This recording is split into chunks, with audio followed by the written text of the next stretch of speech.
పత్రికలలో వచ్చిన వార్తల ప్రకారంగా, టీవీలో వచ్చిన వార్తల ప్రకారంగా అతను లైవ్లో మొత్తం తన ఉపన్యాసం అంతా ఇచ్చి చెప్పాల్సిందంతా చెప్పి విషం తాగుతున్నా అనే పద్ధతిలో వచ్చినప్పుడు చివరిగా కాంగ్రెస్ పార్టీని, మరీ కాంగ్రెస్ ప్రభుత్వాన్ని దృష్టిలో పెట్టుకొని మాట్లాడిన మాటలు చూసినాక కిసాన్ కాంగ్రెస్ స్థానికంగా ఉండేవాళ్ళను కాంగ్రెస్ పార్టీ కానీ లేకపోతే కలెక్టర్లను కానీ ఎంక్వైరీ చేసినప్పుడు ఈ ప్రభాకరు అనే అతడు ఒరిజినల్ గా టిఆర్ఎస్ పార్టీకి సంబంధించిన కార్యకర్త. ఈయనని అక్కడ ఉండే నాయకులు, పెద్ద నాయకుల ప్రోత్సాహంతో ఒక రిహార్సల్ చేసి ఆ ప్రభాకర్ గారికి నీవు ఈ విధంగా దీన్ని వీడియోలో పెట్టు అని 1-2 సార్లు ఆయనకు ట్రైనింగ్ ఇచ్చి, మరి విషం తాగడానికి ఇది కొద్దిగానే ఉంది, ఏం కాదు, నీ ప్రాణం ఏం పోదు అనే పద్ధతిలో ఆయనని ప్రోత్సహించి పాపం ఆయన వీళ్ళ మాటలు నమ్మి ఆ ఉన్న విషము తాగితే చనిపోయిండు. ఇది మేము చాలా సీరియస్ గా తీసుకుంటున్నాం. టిఆర్ఎస్ పార్టీ పెద్ద నాయకులు దీనిపైన స్పందిస్తూ కాంగ్రెస్ పార్టీ ప్రభుత్వాన్ని పైన నిందలు వేస్తున్నారు. మేము సూటిగా అడుగుతున్నాం, మీరు ప్రతిపక్షానికి వచ్చిన తర్వాత మీరు చేసిన నిర్వాకాన్ని కప్పిపుచ్చుకోవడానికి, ప్రభుత్వాన్ని అప్రతిష్ట పాలు చేయడానికి ప్రభాకర్ అనే యువకుని, రైతుని మభ్యపెట్టి మీరు చేసిన ఈ కార్యక్రమం ఆయన ప్రాణం పోయింది. దీని విషయంలో మేము చాలా జాగ్రత్తగా ఆలోచన చేసిన తర్వాత వీడియోలు కానీ పేపర్లు కానీ నేను చూసి కిసాన్ కాంగ్రెస్ వాళ్ళ కుటుంబంతో, వాళ్లతో, అధికారులతో మాట్లాడిన తర్వాత వచ్చిన సమాచారం ప్రకారంగా టిఆర్ఎస్ పార్టీ నాయకులు దీని వెనకాల ఉండి అతన్ని ప్రోత్సహించిన మాట వాస్తవము. ఇదే విధంగా తెలంగాణ ఉద్యమంలో ఇదే టిఆర్ఎస్ నాయకులు ఎంతో మంది యువకులు, విద్యార్థులు, వాళ్ల ప్రాణాలు కూడా ఇదే విధంగా నాటకాలు ఆడి ఇదే విధంగా ప్రోత్సహించి ఎంతో మంది ప్రాణాలు విషము దాగి కొంతమంది అయితే, తగలబెట్టుకొని చనిపోయిన వాళ్ళు కొంతమంది అయితే, అంటే వీళ్ళు టిఆర్ఎస్ పార్టీ ఆనాడు అధికారానికి చేజిక్కుంచుకోవడానికి చేసిన డ్రామాలలో, చేసిన నిర్వాకం వల్ల ఉద్యమ కాలంలో కానీ ఇప్పుడు నిన్న కూడా అదే తరహాలో అతని ప్రాణం పోవడానికి టిఆర్ఎస్ పార్టీ నాయకులు బాధ్యత. అందువల్ల మేము దీన్ని అసలే భూముల విషయంలో ధరణి అనే పోర్టల్ తీసుకొచ్చిన తర్వాత వాళ్ళు చేసిన నిర్వాకం, లక్షల మంది కుటుంబాలు బజారున పడ్డారు, లక్షల మంది ఇబ్బందులకు గురైండ్రు. 6-7 సంవత్సరాల నుంచి వాళ్ళ హక్కు పత్రాలు దొరకక కాంగ్రెస్ పార్టీ అధికారానికి వచ్చిన తర్వాత ముఖ్యమంత్రి గారు చాలా సీరియస్ గా తీసుకొని అందరికీ భరోసా ఇచ్చి మీరు ఇబ్బంది పడకండి, మీ హక్కు పత్రాలన్నీ మేము ఇప్పిస్తామనే మాట ప్రకారంగా పనిచేస్తున్న తరుణంలో మీరు చేసిన ఈ నిర్వాకం బట్టబయలు చేయడానికి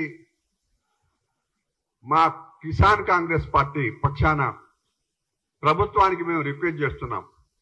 పూర్తిగా వివరంగా ఎంక్వైరీ చేపియాలి.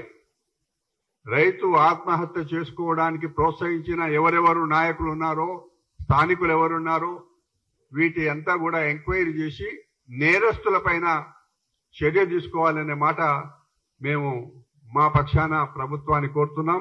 అదేవిధంగా అదే సందర్భంలో ఒక నాగర్ కర్నూలులో కానీ లేకపోతే జోగులాంబ జిల్లాలో కానీ ఇవన్నీ నిన్న జరిగిన ఇన్సిడెంట్లన్నీ అన్ని జిల్లాలలో కలెక్టర్లతో మాట్లాడితే ఎక్కడ కూడా దీంట్లో వాస్తవాలు లేవు.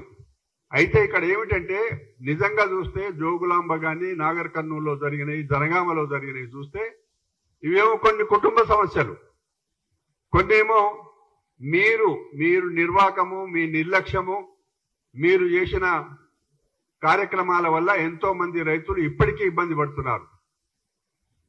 6-7 సంవత్సరాలు 2018లో ధరణి వస్తే కొత్త పాస్ పుస్తకాలు పంపిణీ చేస్తే మీరు హక్కున్న వాళ్ళకి ఇవ్వకుండా మీరు చేసిన నిర్వాకం వల్లనే ఈరోజు ఇవన్నీ కూడా గ్రామాలలో జరుగుతున్నాయి. అందుకే మేము ఈ వేదిక నుంచి, ఈ గాంధీ భవన్ నుంచి కాంగ్రెస్ పార్టీ పక్షాన మీరందరూ ధైర్యంగా ఉండండి, ధైర్యం కోల్పోకండి. మీకు హక్కు పత్రాలు పాతవి కానీ ఇంకోటి కానీ మీరు ఆ భూమిలో కబ్జా ఉండి మీరు వ్యవసాయం చేసుకున్న వాళ్ళైతే గతంలో జరిగిన తప్పులన్నీ కూడా సరిచేసి గౌరవ ముఖ్యమంత్రి గారు, రెవెన్యూ మినిస్టర్ గారు, కేబినెట్ మొత్తం కూడా చాలా ఆవేదనతో ఉంది. చాలా రైతులను నిన్న కూడా ముఖ్యమంత్రి గారు ఒక సందర్భంలో ఈ ఖమ్మము రైతు చనిపోయిన సందర్భంగా వారు కూడా ఒక హామీ ఇచ్చిండ్రు. అందువల్ల మేము కూడా మొత్తం రాష్ట్రంలో హక్కున్న వాళ్ళు ఎవరు కూడా అధైర్యపడవద్దు, మాకు హక్కు పత్రం రాదు అనే మాట అనుకోవద్దు. అన్ని కూడా వేగంగా జరుగుతాయి. ఇప్పటికే 1,00,000 పైచిలకు వాళ్ళు చేసిన తప్పులన్నీ కూడా సరిదిద్ది ఆన్లైన్లో పెట్టబడ్డాయి. మళ్ళీ ఈ పని అంతా కూడా వేగంగా జరిగి కలెక్టర్లకు అందరికి కూడా నిన్న ముఖ్యమంత్రి గారు అందరూ సెక్రటరీలకు కూడా ఆదేశం ఇచ్చిండ్రు, మీరు గ్రామాలకు పోండి, కలెక్టర్లు గ్రామాలకు పోయి తిరగండి అనే మాట కూడా వారికి ఆదేశాలు ఇచ్చింది. కాబట్టి మేము కిసాన్ కాంగ్రెస్ కానీ కాంగ్రెస్ పార్టీ పక్షాన కానీ మేము మీకు అప్పీల్ చేస్తున్నాము, మిమ్మల్ని మేము రైతు అంటే గౌరవం, మీరు దయచేసి ఏ విధమైన అఘాయిత్యాలు చేసుకోకుండా ధైర్యంగా ఉండమని చెప్పి మీతో మనవి. మీడియా మిత్రులందరికీ నమస్కారం. పెద్దలు కోదండ రెడ్డి గారు ఇప్పటి వరకు అంటే మొన్న జరిగినటువంటి 4 రైతుల ఆత్మహత్యల మీద మాట్లాడడం జరిగింది. అయితే ఇందులో ప్రధానంగా ఖమ్మంకు సంబంధించి చింతకాని మండలంలో ప్రభాకర్ అనేటువంటి రైతు వాస్తవానికి ఆయనకు ఉన్నటువంటిది మునగ పట్ట, శిఖంకు సంబంధించినటువంటి మునగ పట్ట ఏదైతే ఉందో సాగుకు అనువున్నప్పుడే చేసుకోవడానికి వీలుండేటటువంటి ఆ పట్ట భూమి అట్లే సాగు చేసుకోవాలి.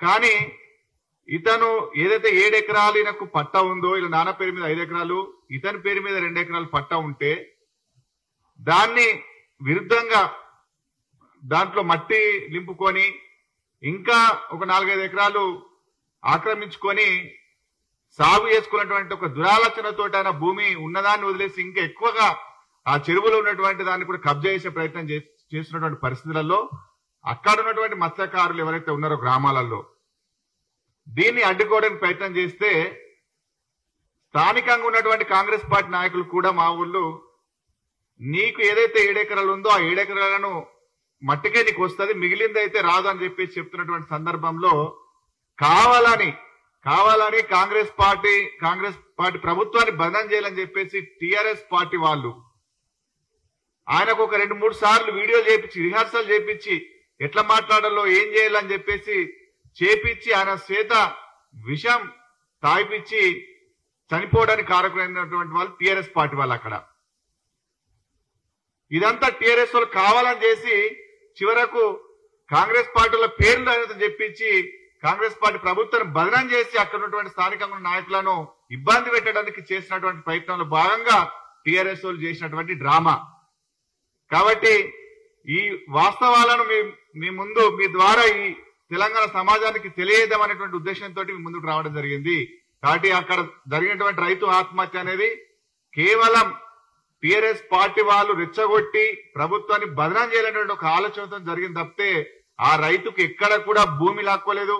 ఆ రైతుకు సంబంధించినటువంటి భూమిలో ప్రభుత్వం కూడా ఏ రకంగా కూడా దాన్ని తీసుకునే ప్రయత్నం ఎక్కడ కూడా చేయలేదు. కాకపోతే అతనికి ఉన్నటువంటి పట్టా కాకుండా ఎక్స్ట్రా తీసుకున్న దాని మీద జరిగినటువంటి వివాదం తప్పితే గాని ఎక్కడ కూడా ప్రభుత్వం ఆయనకున్నటువంటి భూమిని తీసుకునే ప్రయత్నం చేయలేదు. ఇది కావాలని టీఆర్ఎస్ పార్టీ వాళ్ళు ప్రభుత్వాన్ని బదనం చేయాలనేటువంటి ఒక ఆలోచన చేసినటువంటి ప్రయత్నం. అట్లాగే నాగర్ కర్నూలు కావచ్చు, నర్మెట్ట కావచ్చు, ఇవన్నీ కూడా కుటుంబ సంబంధించినటువంటి తగాదాలు జరిగినటువంటి ఆత్మహత్యలు తప్పితే ప్రభుత్వం వాళ్ళకి పట్టాలు ఇవ్వకపోవడం వల్లనో ప్రభుత్వం వాళ్ళ భూముల నుండి ఎల్లగొట్టే ప్రయత్నం చేయడం వల్ల జరిగినటువంటి ఆత్మహత్యలు మాత్రం కాదనే విషయాన్ని మీ ద్వారా ఈ తెలంగాణ సమాజానికి తెలియజేస్తా ఉన్నాం.